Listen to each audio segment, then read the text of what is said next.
We have enough of a sample size to go, fuck no, we're not doing that shit. Cut it out. Cut it out. Cut it out. Stop it. Because I'm about to embarrass you. Cut it out. Hold on, said when men ask intelligent or meaningful questions, it's just our way of getting in your pants with a crock of shit. Who said that? Who said that? Yeah. Did somebody else? No, hold on. Did somebody did one of the ladies say that? Because if so, that's hilarious. Mm-hmm.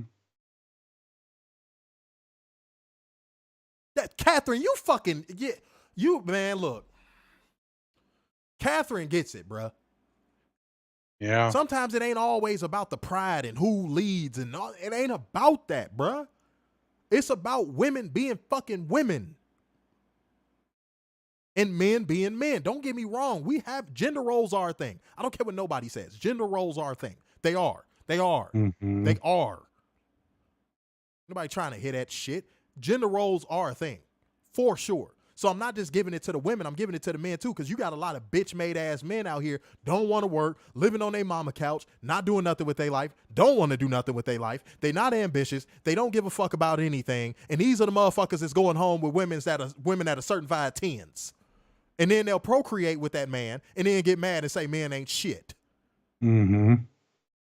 I'm not trying to hear it, dog. I'm not trying to fucking hear it. Y'all results say something different. Will Smith is a great example of what happens when you center a woman and make her the prize. That's a great example. She will shit on you every chance she fucking gets. Because you are now her fucking puppy that will bend to her will. No pun intended. Now go slap Chris Rock in the face. Yeah. See, y'all women want men that y'all can put a battery in their back whenever y'all feel like it and weaponize them against y'all enemies.